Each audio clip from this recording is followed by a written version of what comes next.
Dispatches from the Wall Corner is essentially a collection of my writings over about 12 years. It's primarily about films and music. Initially the plan was to have more non-film music stuff too, but finally, that became a little unwieldy. So I think they decided that it was best, Westland were the publishers, they decided it was best if we stick to the films and music, which is what I'm known for mostly. So it's called Dispatches from the Wall Corner, and it has a foreword by Karan Johar, and it has Anurag Kashyap and Santosh Sivan have said some nice things about it on the cover. Well, Dispatches from the Wall Corner is essentially, I love to sit in my favorite place in a movie theater is the wall corner, because any seat that's closest to the wall, because that offers the least bit of disturbance. There's not any people crossing your line of sight, because in India we're not a very disciplined movie audience. We whip out a phone, we'll crinkle wrappers, babies will squall, all kinds of things will happen. So I mean, not that this is not going to happen there, but because you're boxed in on at least one side, the possibility of too much of disturbance is reduced. So that's typically where I get my tickets, and I was thinking of it as Dispatches from the Wall Corner, which is what I do. So no, there are 6 portions in the book. One is a piece that contains the pieces on actors, then the second one's on directors, then the music, then Tamil cinema, Hindi cinema, and finally the reviews. They were published as, some of them were obituaries, some of them were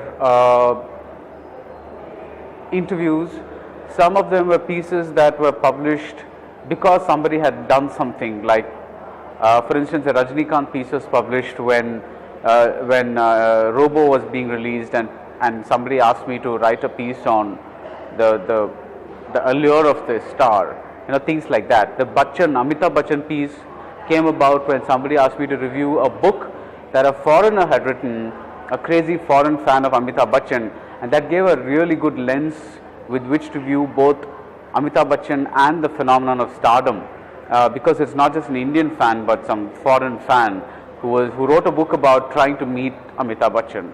So the pieces came about in different ways, and we tried to pick the pieces so that it was not all of the same type.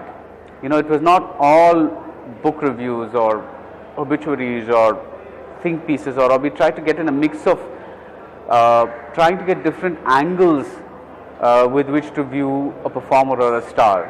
For instance, there's a piece on Kamal Haasan that talks about, as a journalist, my diffidence in meeting him, because I grew up idolizing him in Chennai, and now I write about him on the other side of the fence. Right now I'm not a fan, I respond to movies from the other side. So this was more about that conflict that happens when you meet an actor and you have great respect for what he's done, but at the same time you also have a professional duty, which is to kind of try to scale back on the adulation and think more about the job at hand.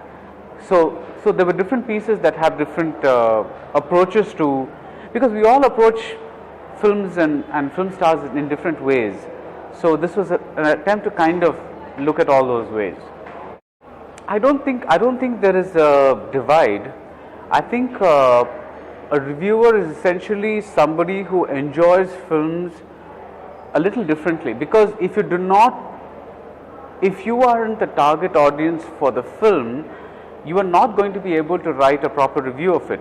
Let's take a Dabangg for instance. If you don't enjoy the popular cinema mode, you will not be able to write a review of it, however analytical or critical you are, because it comes from a love for certain elements, tropes, things like songs and dance.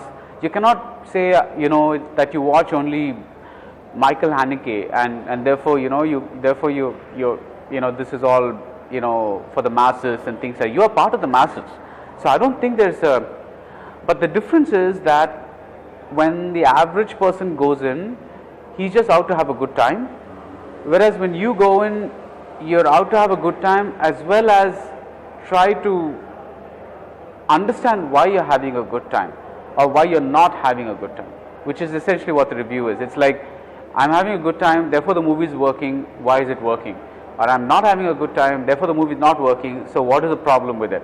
So I'm just going up a step beyond, but at the entry point is still the fact that you want to watch whichever big star is there, whatever, you know, or non-star, it's not different. The analogy that I'll give you, and I quote this often, is that of, see, let's say everybody watches cricket. When you're sitting in a drawing room and you're just the average audience for cricket, what you're doing is you're just talking to a bunch of people and saying, hey, good shot, hey this, hey that kind of thing, you know, because you're invested in the outcome of the game, you're invested in how much entertainment you are getting. So a couple of slow overs are going to make you irritated, and you know, a couple of fast scoring overs are going to say, hey, that's great. You know, the thing is, you're looking at cricket as something that fills your time, gives you enjoyment. But if you're a sports commentator, you are also looking, apart from the entertainment aspect of it, the minute a shot happens, you say, oh, you know what, in the 1974 West Indies series, Gavaskar did this. You're able to correlate things, you're constantly, the wheels are turning in your mind. So it's this plus that, whereas for the other person it's just entertainment. So you have to, because I think if you want to be a critic, you've got to have the ability to wear multiple hats. So roughly the first 5 minutes or 10 minutes of the movie are a good indication of the kind of movie that's to follow, the tone of the film, whatever it is.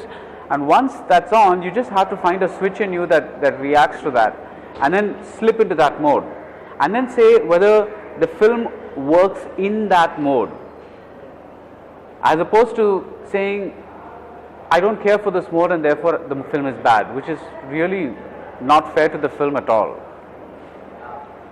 Yeah, what we try to do is get a cross section of films that, because the subtitle of the book is A Journey Through Indian Cinema, so we try to also reflect films that were, for instance, there's this review of this film called Hari Om, which had me talking about A.K. Hangal, and oh my God, this guy's been around for so long.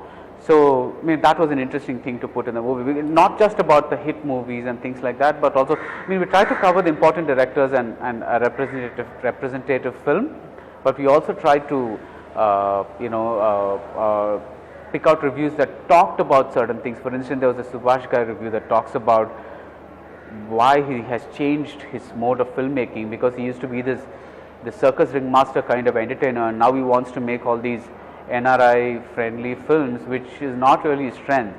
And now he's nowhere, because that audience doesn't like what he's doing now, and this audience finds this silly. So he's kind of stuck in a limbo. Those kind of things, reviews that were trying to show certain aspects of filmmakers or films or society in general, like the review for Lage Raho Munna Bhai, which is a piece that talks about how a film has made Gandhian values relevant for at least of the duration of the films that it was in the theaters, if not, so.